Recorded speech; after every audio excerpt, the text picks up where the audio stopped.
Hi, this is James Bowden talking to you about this great book called Next. Well, for starters, this is the author, Michael Crichton. He was a very accomplished man. For one thing, he has written many books, which you can see here. Here's a list of some of his most recent and most popular works. I'm not going to read them all, mostly because it will be very boring, both for you and for me, so it will be better if we just move on. Here you see Michael Crichton. Michael was born in Chicago on October 23rd, 1942. He studied at Harvard and Cambridge in the 1960s and later went on to get a medical degree from Harvard. You can see the influence of his degree in his writing. There's a lot of physiology and genetic stuff in his books. He was also very fascinated with computers and with coding and programming. And you can also see that in his books. As a sci-fi writer, of course, you would see computers and programming, but he just has a unique perspective that comes from actually knowing what he's talking about. Sadly, he passed away 8 years ago on November 4th. This is his newest book, Next, one of the last books Crichton ever wrote. The book explores the future of genetic engineering, and it takes various forms in the book. There can be multiple interpretations for the title Next, but I prefer to think of it as the end of a question. Once we have mastered the human genes, what do we do next?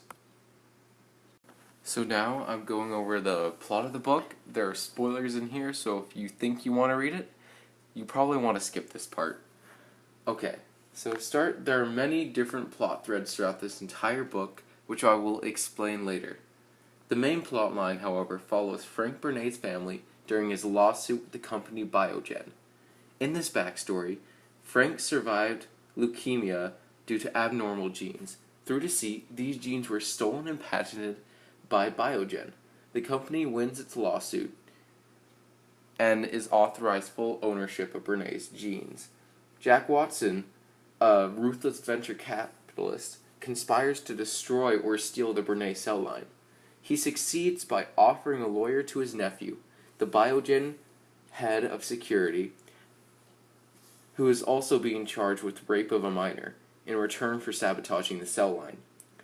Now, Biogen is desperate and has no choice but to take more cells from Frank Burnet. Frank goes into hiding, but the company starts hunting his descendants who might have the gene.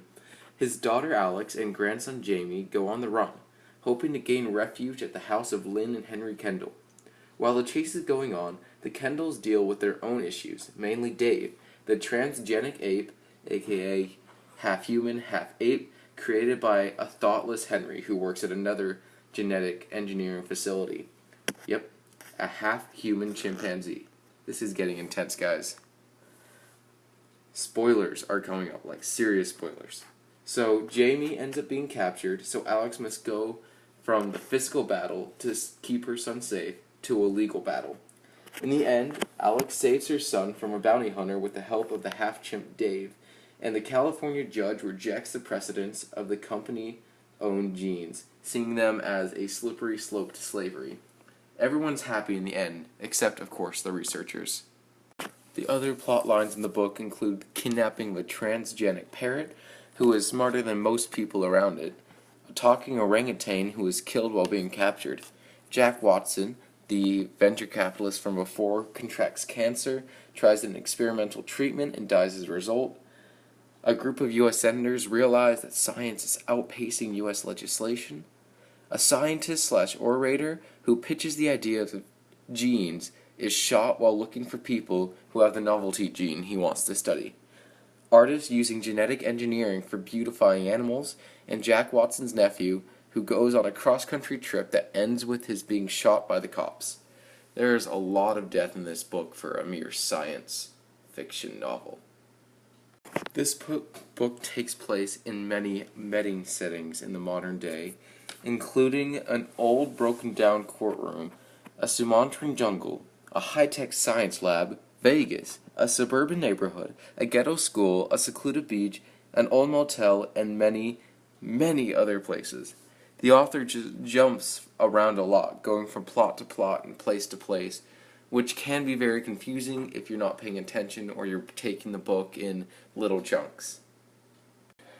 One part in the book that hit me really hard was this quote said by Lynn Kendall. "You are the reason why he exists on this earth. You don't have a right to abandon him just because he's inconvenient or has trouble in school."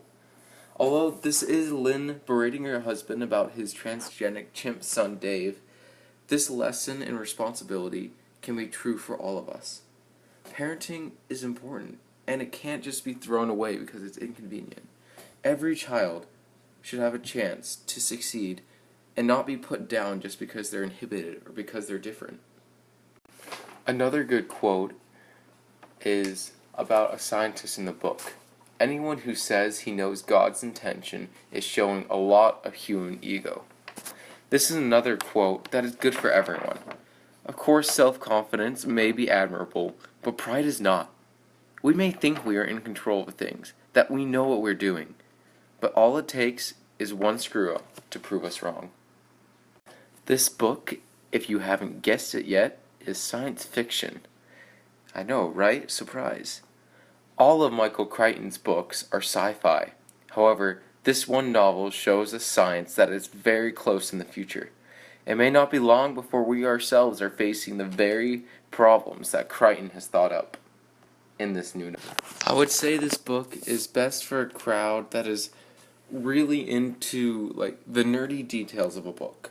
Although there is action, there's also a lot of dialogue and a lot of explanations that would bore the average reader. So I would recommend this for an intelligent reader with an eye for detail and lots of time. Of course, a notebook and some background experience in the medical science wouldn't hurt either. As I said before, the book is really convoluted and it would take a lot of time to untangle and decipher it. I must say that I would not recommend this particular book. If you want to, go for it, but the book has too many tangled plot threads for the average reader to follow. Also, sex takes up a huge part of the book when it really doesn't need to.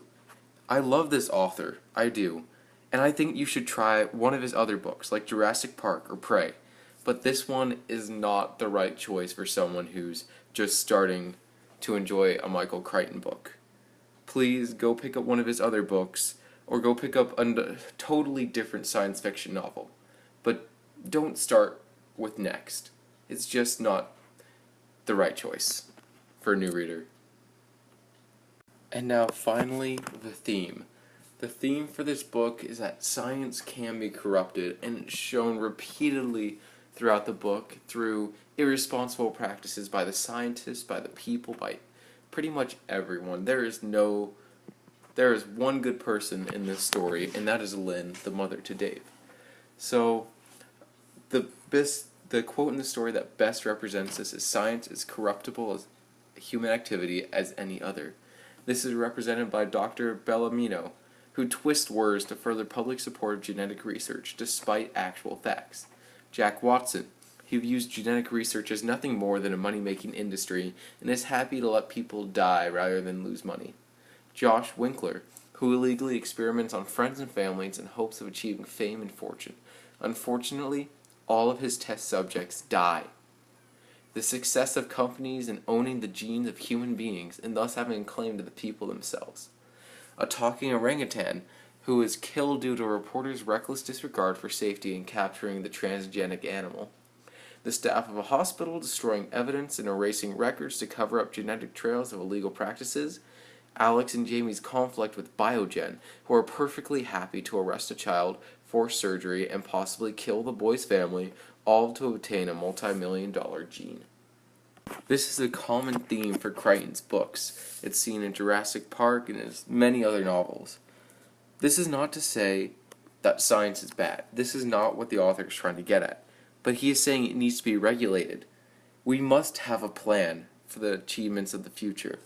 The consequences cannot be a mystery. We must know what we're going to do, so that by the time we do have the power to control the human genome, we know what will happen next.